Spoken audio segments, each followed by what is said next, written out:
Saya ucapkan ahlan wa sahlan wa marhaban bikum. Selamat datang dan selamat bermuktamar kepada semua perwakilan, pemerhati dan tetamu yang hadir bagi memeriahkan muktamar tahunan PAH kali ke-71 yang diadakan pada tahun ini dan di Kedah Darul Aman. Kedah negeri jelapang padi, luah terbentang damai memandang, PAH memimpin berakhlak budi, istiqamah hingga Islam dijulang. Pada muktamar yang lalu, kita memperingatkan bahawa Islam adalah penyelesaian. Al-Islam wal hal. Berpandukan hidayah Allah yang mewajibkan Islam kepada seluruh alam. Firman Allah Ta'ala, apa ghira dinillahi yabghun walahu aslamang fis samawati wal ard taw'an wa karhan wa ilaihi yurja'un. Maka adakah mereka mencari yang lain daripada agama Islam, agama Allah, padahal kepadanya lah menyerah diri Islam segala apa yang di langit dan di bumi, baik dengan suka maupun terpaksa secara fitrah. Dan hanya kepada Allah mereka dikembalikan. Surah Al-Imran ayat 83. Kini kita sedang menyaksikan keruntuhan moral individu dan institusi keluarga, politik yang zalim dan menipu, keruntuhan ekonomi sehingga kemusnahan alam sekitar.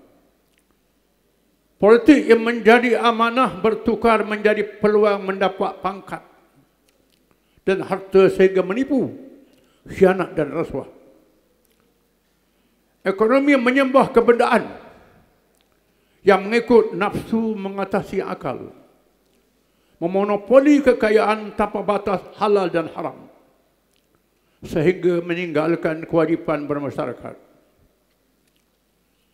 Kemuncak ketamakan manusia merosakkan alam sekitar dan lautan dan daratan, mencetuskan peperangan yang melampau, sehingga merosakkan alam dunia sebagaimana yang dibimbangkan oleh para malaikat sebelum diciptakan manusia. Maka pada muktamar ini kita membawa tema kembali semula penyelesaian kepada penyelesaian Islam.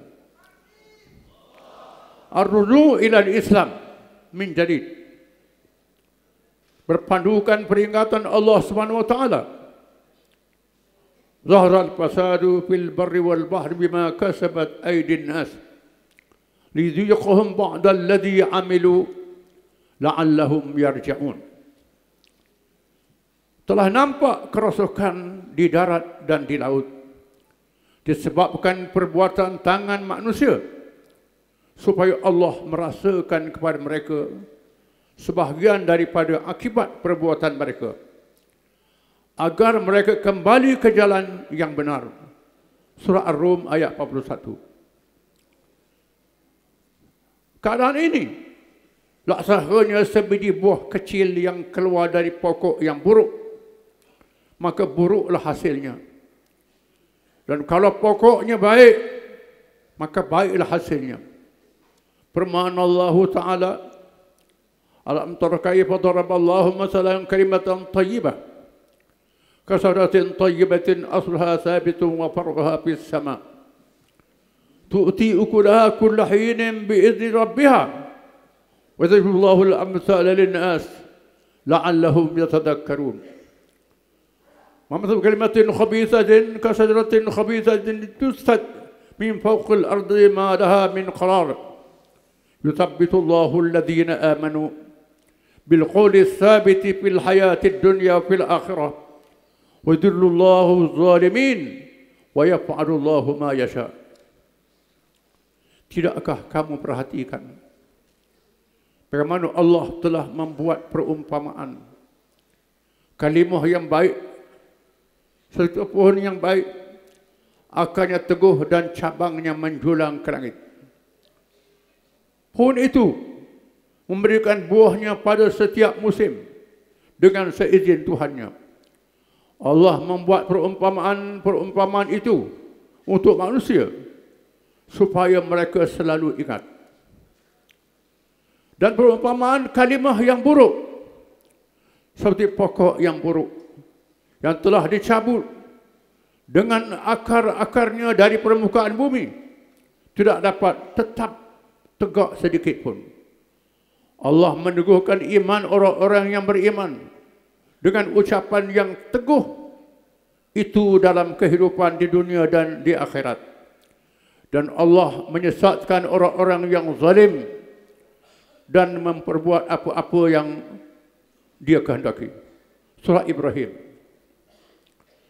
Setelah manusia melakukan kerosakan dengan menganut ideologi selain Islam dan mentarbiyah bumi dengan pendekatan selain Islam, maka Allah SWT menyebut dalam surah Rum tadi, la'allahum yarji'un, supaya mereka kembali semula kepada Islam.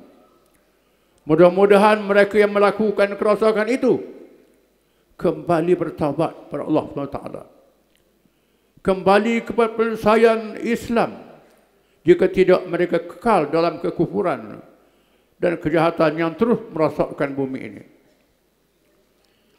Allah mewajibkan Islam berkuasa mengatasi segala agama yang lain, dan diwajibkan memerintah negara dengan menegakkan syiar dan ajarannya. Kerana Islam itu sahaja agama yang boleh memerintah dengan adil kepada semua. Firman Allah Ta'ala, huwallazi arsala rasulahu bil huda wa dinil haq liyudhhirahu 'ala ad-din kullih walau karihal musyrikun.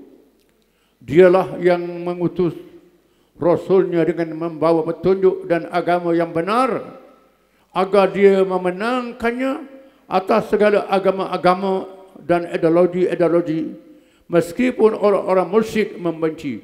Surah As-Saff. Allah juga mewajibkan umat Islam mempertahankan ketinggian Islam.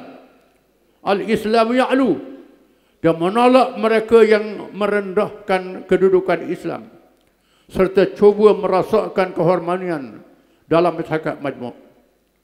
Firman Allah Ta'ala, walaula dafa'ullahi an-nasa ba'dahum bi ba'd lahuddimat sawami wa bi'un wa salawatun wa masajid yudhkaru fiha ismullahi katsira wa la yansurannallahu man yansuruh innallaha la qawiyyun aziz alladzina immakkannahum fil ard aqamus salah wa atawuz zakah wa amaru bil ma'ruf wa nahaw 'anil munkar walillahi 'aqibatul umur. Dan sekiranya Allah tidak menolak keganasan sebahagian manusia dengan sebahagian yang lain, tentulah telah dirobohkan biara-biara Nasrani, gereja-gereja, rumah-rumah ibadat orang Yahudi, dan masjid-masjid yang di dalamnya banyak disebutkan nama Allah. Sesungguhnya Allah pasti menolong orang yang menolongnya, menolong agamanya. Sesungguhnya Allah benar-benar maha kuat lagi maha perkasa. Yaitu orang-orangnya jika kami teguhkan kedudukan mereka di muka bumi, memerintah, nescaya mereka mendirikan sembahyang, salat, menunaikan zakat, menyuruh berbuat ma'ruf dan mencegah daripada perbuatan yang mungkar, dan kepada Allah juga kembali segala urusan. Surah Al-Hajj. Negara kita telah mencapai kejayaan awal dalam rundingan kemerdekaan. Apabila berjaya meletakkan Islam dalam perlembagaan persekutuan bersama Hak Istimewa Melayu Islam dan Bumi Putera, disertakan bahasa Melayu menjadi bahasa kebangsaan, sekaligus mengukuhkan kedudukan Islam yang wajib dipertahankan. Namun mutaakhir ini adanya perjuangan yang mahu meminggirkan Islam dan melemahkan kedudukannya. Usaha ini hendaklah ditentang dan dihapuskan kerana boleh merosakkan negara dan hubungan masyarakat majmuk. Semua perkara yang mengancam Islam, sama ada melalui cara menegakkan syiar yang melampau, yang menyalahi undang-undang, langkah berpolitik untuk merampas kuasa politik, atau segala usaha melemahkan umat Islam dengan pelbagai cara serta lapangan. Semua kalangan umat Islam, bermula dari rakyat sehinggalah raja-raja dan para pemimpin, wajib bersuara serta bertindak untuk mempertahankan kemuliaan Islam dan kuasa kedaulatannya yang menjadi amanah besar daripada Allah. Maka kedudukan Islam di negara ini wajib dipertahankan. Terdapat gerakan hadasah, istilah baru yang diletakkan kepada Islam, seperti reformasi, progresif, konservatif, Islam liberal, Islam sekular, dan lain-lain istilah barat. Para ulama menyebut hadasah membaharukan Islam seperti membaharukan agama Yahudi dan Kristian yang dianut oleh barat sehingga terpesong sesat, meninggalkan rukun agama dan nas qat'i serta maqasid syariah yang ditetapkan oleh Allah yang tidak boleh diubah. Firman Allah Ta'ala, Inna Allah la yughayyiru ma biqaumin hatta yughayyiru ma bi anfusihim. Wa idza arada Allah biqaumin su'a fala maraddalah wa ma lahum min dunihi miwal. Sesungguhnya Allah tidak mengubah keadaan sesuatu kaum sehingga mereka merubah keadaan yang ada pada diri mereka sendiri. Dan apabila Allah menghendaki keburukan terhadap sesuatu kaum, maka tidak ada yang dapat menolaknya, dan sekali-kali tidak ada pelindung bagi mereka selain Dia. Surah Ar-Ra'd. Disebut oleh sabda Rasulullah SAW, Man ahdatha fi amrina hadza ma laysa minhu fahuwa raddun. Sesiapa yang mencipta perkara baru dalam urusan kami, urusan Islam, maka bukan daripada ajarannya, nescaya ditolak. Adapun islah dan tajdid bermaksud pembaharuan dalam perkara furu' yang tidak membatalkan rukun dan nas yang nyata atau menambah baik pelaksanaan hukum tanpa mengubahnya. Allah SWT telah menjadikan manusia makhluk yang bertamadun secara fitrah atau tabi'i yang ditulis oleh Ibn Khaldun dalam Al-Muqaddimah, Al-insanu madaniyun bit-tabi'i. Manusia itu secara tabi'inya bersifat madani. Madani yang sebenar ialah Islam. Wajib berkuasa memerintah urusan manusia. Rasulullah SAW ialah teladan terbesar pada akhir zaman ketika manusia dikurniakan kemajuan ilmu sehingga menghubungkan seluruh manusia di alam dunia terkini. Masalah Malaysia Madani dijadikan slogan untuk menipu rakyat dengan kepahaman yang sempit tanpa ilmu, hanya sekadar menipu tanpa haluan dan petunjuk. Slogan itu juga disempitkan sekadar secebis bumi kecil Malaysia di alam dunia yang luas. Kita telah menyaksikan kegagalan pahaman sosialisme dan komunisme. Kerana ciri-ciri pahaman tersebut berlawanan dengan fitrah manusia. Bahkan kita juga sedang menyaksikan tanda-tanda merudumnya liberal kapitalisme atas sebab-sebab yang sama. Justru itu, Islam perlu tampil menjadi penyelamat dengan penyaksiannya yang pernah berjaya dalam sejarah zaman keemasannya. Bukan sekadar teori yang masih berada pada peringkat percubaan yang gagal seperti dua teori yang berlawanan yang disebutkan sebelum ini. Saya pernah menyebut dalam beberapa tulisan saya bahawa seorang ulama dan pemikir termasuk dari India, Maulana Abul Hasan Ali An-Nandawi, mengulas berkenaan dasar negara yang diamalkan terbahagi pada dua pendekatan.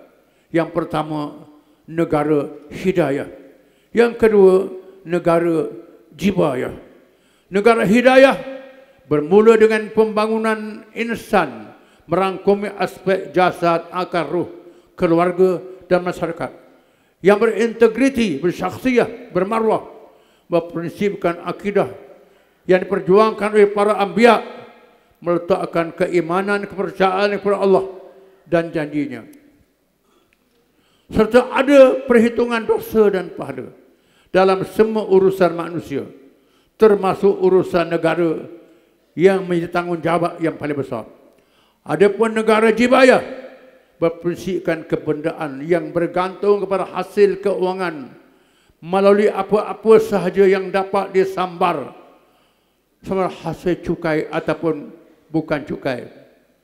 Terpenting kepada mereka ialah peruntukan keuangan dan hasil kebendaan sebanyak-banyaknya, tanpa mengira sama ada benar atau salah, halal atau haram, adil atau zalim, sehingga sanggup membebankan rakyat. Ini berbeza dengan sistem zakat dan percukaian Islam yang hanya diwajibkan kepada yang mampu sahaja dan dibebaskan kepada kalangan yang tidak mampu. Negara kini dibebankan dengan hutang yang banyak dan lebih malang lagi dihinggap penyakit dosa riba diharamkan dan diperangi oleh Allah dan Rasulnya. Riba tetap menjadi rukun Bank Dunia, World Bank, dan tabung keuangan antarabangsa IMF yang dijadikan kiblat ekonomi oleh negara yang berasas berteraskan kebendaan. Kita perlu merakyatkan ekonomi dengan penglibatan rakyat untuk menggerakkan ekonomi. Seterusnya, memastikan limpahan ekonomi dapat dinikmati oleh rakyat terbanyak. Pendekatan ekonomi berkebajikan membuka lebih ruang untuk menyelesaikan masalah kemiskinan dan jurang kaya miskin melalui penglibatan pihak kerajaan, swasta dan usahawan untuk membangunkan sektor usahawan tani, usahawan desa dan usahawan belia. Ekonomi perlu disusun semula supaya kekayaan tidak berpusing di kalangan orang-orang tertentu sahaja, duratan bainal aghniya. Hasil sedikit boleh diurus dan ditambah dengan ilmu dan kebijaksanaan serta dikawal tidak bocor kerana percaya dosa dan pahala serta akhlak yang mulia, sehingga menghalang salah laku penyelewengan dan rasuah. Adapun agenda pembangunan bandar hendaklah bersifat seimbang dari aspek kemajuan, demografi dan kesejahteraan hidup rakyat, tanpa menyisihkan atau meminggirkan mana-mana pihak. Kita tidak boleh berpisah dengan isu Palestin. Isu Palestin yang menjadi mangsa kezaliman Zionis yang paling kejam, dan mana-mana sahaja umat Islam yang dizalimi sehingga menyentuh kalangan umat bukan Islam yang berperi kemanusiaan, maka kita wajib bergerak termasuk bersama umat manusia yang menjalinkan hubungan kemanusiaan bersama kita. Kejayaan kumpulan Islam di Palestin menunjukkan model tidak melampau dan peperangan menentang keganasan rejim haram Israel dilihat oleh seluruh manusia, berpandukan firman Allah Ta'ala, wa qatilu fi sabilillahi alladhina yuqatilunakum wa la ta'tadu innallaha la yuhibbul mu'tadin. Dan perangilah di jalan Allah orang-orang yang memerangi kamu, tetapi janganlah kamu melampaui batas, kerana sesungguhnya Allah tidak menyukai orang-orang yang melampaui batas. Surah Al-Baqarah. kumpulan Islam Palestin menunjukkan contoh peperangan yang tidak melampau dan layanan terhadap tawanan manusia yang berbeza dengan pelampau Zionis. Perkara ini menarik perhatian seluruh dunia sehingga Israel dipulakan oleh masyarakat antarabangsa. Kita juga sedang menyaksikan perang Ukraine-Rusia yang berterusan disebabkan provokasi Barat terhadap negara jiran yang menjadi pencabarnya. Malah situasi di Laut Cina Selatan perlu diberikan perhatian yang serius melalui pendekatan diplomasi dan hubungan akrab sesama negara serantau. Iktibar perlu diambil daripada pengalaman dua perang dunia yang mengorbankan rakyat negeri-negeri tanah jajahan yang dijadikan medan perang lebih besar jumlahnya daripada negara kuasa besar yang berperang. Kita mengharapkan kerajaan perlu lebih berhati-hati, bersikap tegas dengan sikap berkecuali, tidak mengizinkan rantau Asia Tenggara sekali lagi menjadi medan perang kuasa besar yang bertarung atau menjadi proksi kepada mana-mana pihak. Justru dalam menghadapi dunia yang tidak berlaku adil, maka kita perlu meningkatkan kerjasama dengan negara sahabat yang serumpun dan seagama. Hadirin hadirat sekalian, gelombang perubahan teknologi telah mengubah dunia dengan kelajuan tidak pernah kita saksikan sebelum ini. Perubahan bukan sekadar komputer dan mesin, tetapi arus halus yang meresap masuk ke dalam nadi kehidupan manusia, daripada ekonomi, pentadbiran, pendidikan, malah hiburan yang mengisi ruang hati. Islam tidak pernah menolak kemajuan. Surat Wahyu pertama diturun dengan kata Iqra. Umat ini telah diajar untuk menuntut ilmu, menguasai teknologi dan memimpin dunia. Tetapi ingatilah segala kecanggihan yang kita capai mesti tunduk kepada neraca iman.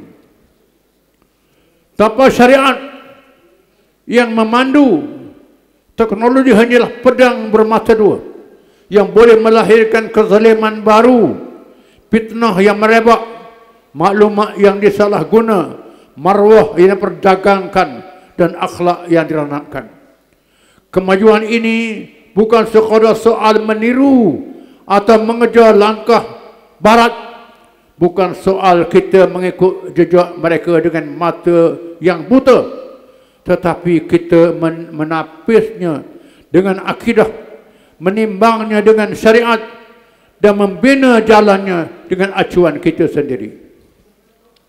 Inilah jalan umat yang yakin pada Tuhannya, yang percaya bahawa teknologi hanyalah alat, sedangkan arah sebenar tetap ditentukan oleh iman.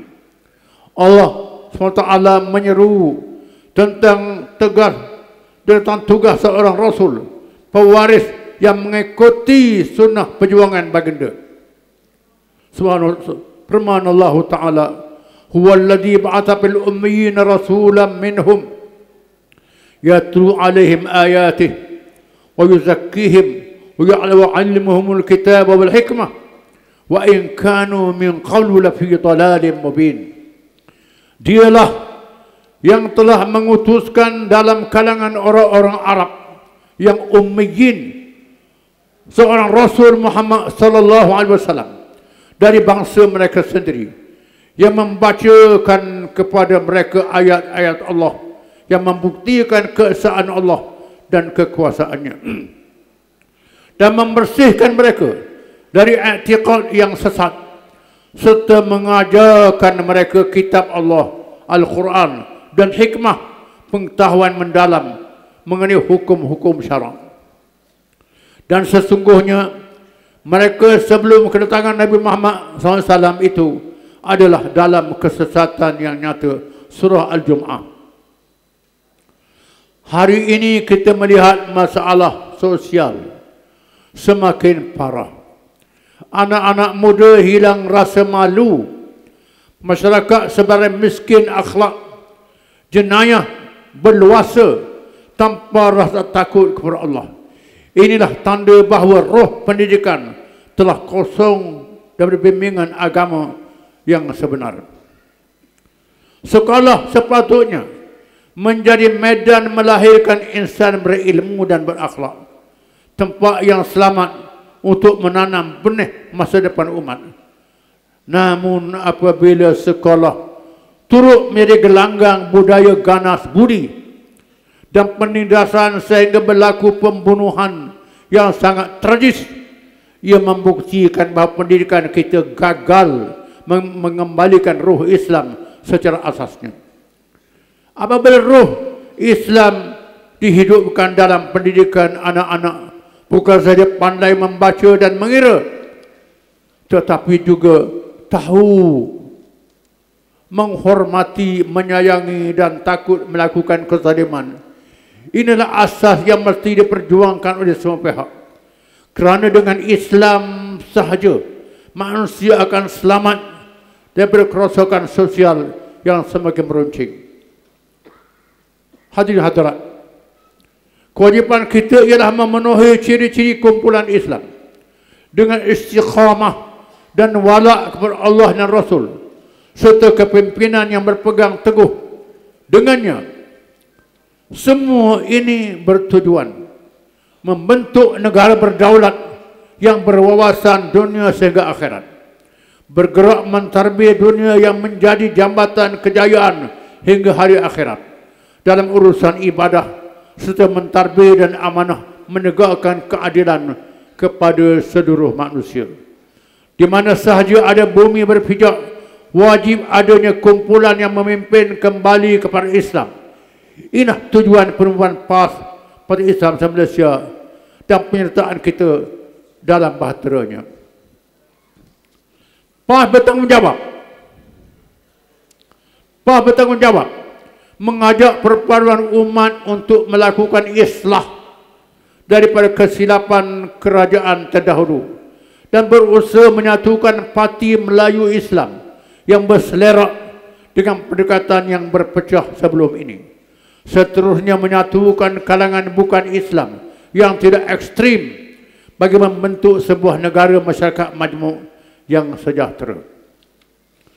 PAS memperkenalkan pendekatan penyatuan ummah mengikut petunjuk Al-Quran, berkonsepkan keluarga masyarakat majmuk. PAS menolak sebarang agenda perpaduan kaum yang sempit dan mempunyai wawasan yang terhad. Pada masa yang sama, PAS sedia berbincang dengan semua pihak yang menunjukkan tanda-tanda keikhlasan untuk menjadi jalan penyelesaian supaya kembali kepada Islam. Hal ini sangatlah penting bagi mengatasi masalah umat yang besar. Bukan sekadar agenda politik yang sempit dan ke masa pendek dan tidak beristiqamah bersama Islam. PAS terus memilih pendekatan damai, muwajahah silmiyah. Kerana inilah pendekatan petunjuk Al-Quran yang ditafsirkan oleh kebijaksanaan Rasulullah SAW, As-Sunnah, berkonsepkan menyelamatkan seramai-ramai manusia bersama Islam tanpa paksaan. Maka PAS terus memilih demokrasi walaupun banyak kelemahan dan salah lakunya, namun hikmah dakwah berjaya kerana hujahnya yang benar. Kejayaan kerajaan negeri di bawah pentadbiran PAS mengatasi masalah rasuah dan salah laku diakui oleh kawan dan lawan.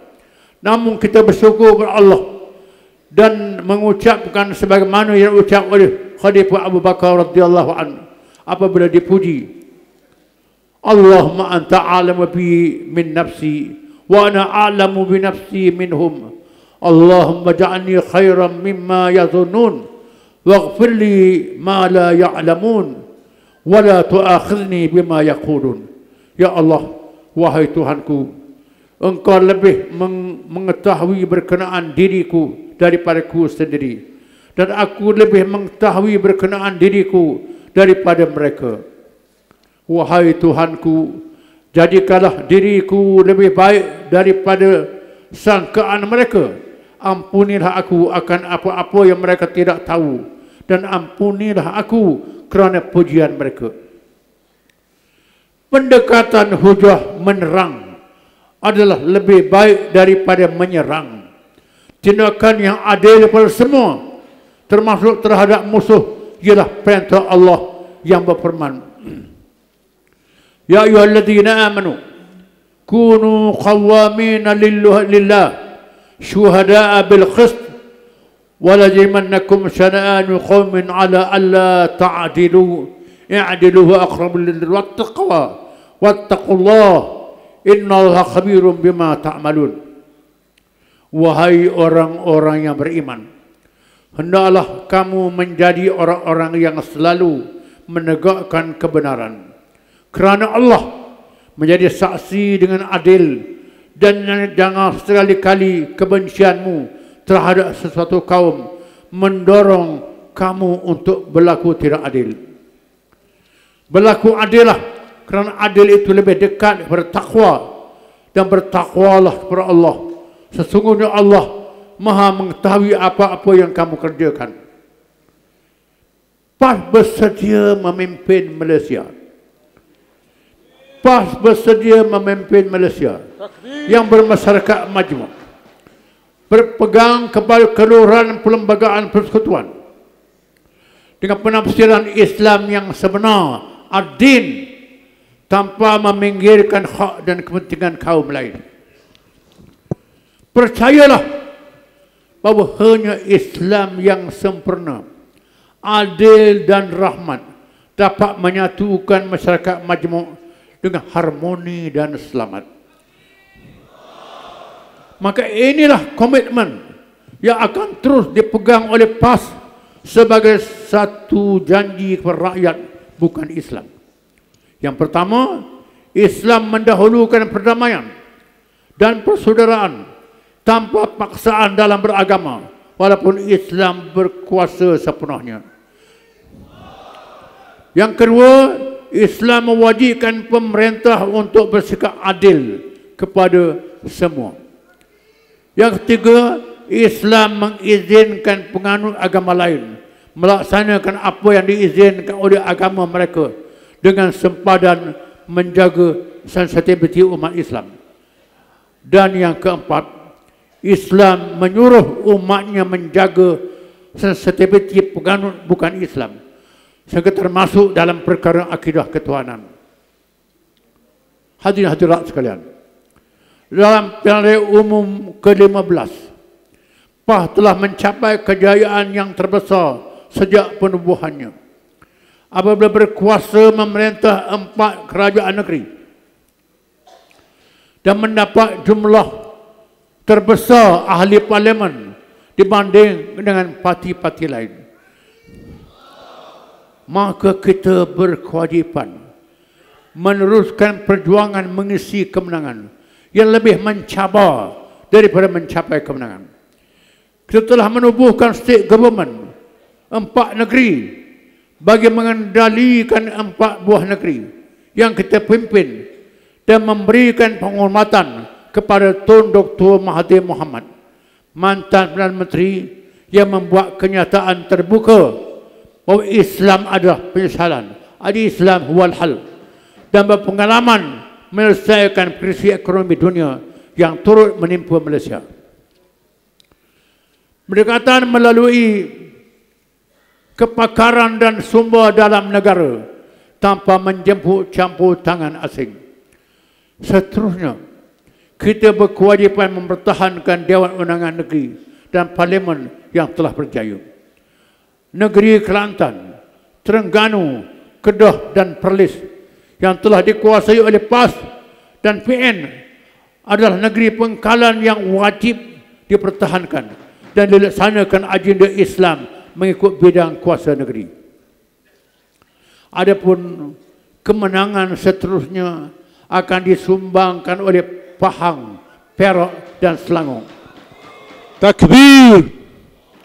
Sekaligus memperkukuh kursi PAS dan PN di peringkat parlimen, di samping melonjakkan pencapaian di negeri Selatan dan juga negeri Sabah yang akan menghadapi PRN tidak lama lagi. Semua dewan dan lajnah wajib bertugas di lapangan masing-masing, laksana kewajipan ribat fi sabilillah bagi mencapai kelebihan yang dinyatakan oleh sabda Rasulullah sallallahu alaihi wasallam, ribatu yaumin fi sabilillah khairum minad dunya wa ma fiha. Bertugas satu hari dalam perjuangan menegakkan Islam lebih baik daripada dunia dan segala isinya. Perjuangan Islam ini menuntut taat, wala dan kesetiaan kepada Allah dan Rasulnya secara mutlak, serta kepada pemimpin yang taat kepada Allah dan Rasul. Inilah adab perjuangan Islam sebagaimana diajar dalam Al-Quran dan Sunnah Rasulullah SAW. PAS memilih syura ulama yang menghimpunkan para ulama daripada pelbagai latar belakang ilmu Al-Quran, hadis, fiqh dan lain-lain. Mereka bermesyuarat, beristihad dan menetapkan keputusan dengan berpandukan Al-Quran dan Sunnah yang menjadi rujukan tertinggi. Segala keputusan yang bercanggah dengannya dibatalkan. Mandatnya diserahkan kepada Majlis Syura Ulama dan PAS Pusat untuk membuat penelitian dan keputusan dan urusan berkaitan hukum, dasar dan strategi bagi menghadapi pilihan raya dan segala kemungkinan selepas pilihan raya, demi memastikan Islam terus memimpin, termasuklah urusan penentuan kursi dan calon dalam menghadapi pilihan raya umum ke-16. Hadirin hadirat sekalian, tanggungjawab utama bagi pemuda dan muslimat adalah mengekalkan sokongan anak muda dalam PRU ke-16. Maka pemuda dan muslimat mesti agresif menggerakkan program yang dekat dengan jiwa anak muda dan wanita, melintasi batas politik dan kaum. Pemuda dan muslimat juga hendaklah menodorkan lebih ramai tokoh yang menjadi suara rakyat dan ikon kepada anak muda. Inilah gelaran sebenar yang menentukan penangan kita dan PRU 16. Ulama mesti berhadapan dengan menyatukan ahli agama dari pelbagai aliran ilmu dan madrasah. Perbezaan mazhab yang sepatutnya menjadi khazanah keilmuan seringkali dijadikan senjata musuh untuk melaga-lagakan umat, sehingga tercetus api perpecahan dan akhirnya melemahkan kuasa politik Islam dan tanah air. Maka hendaklah diperbanyakkan kajian-kajian ilmiah yang dibahaskan melalui penguasaan ilmu yang tafaqahu fiddin, meronok kitab-kitab ulama muktabar dan terkini, seterusnya menjawab segala salah faham masyarakat terhadap Islam dalam memahami isu-isu semasa yang berlaku.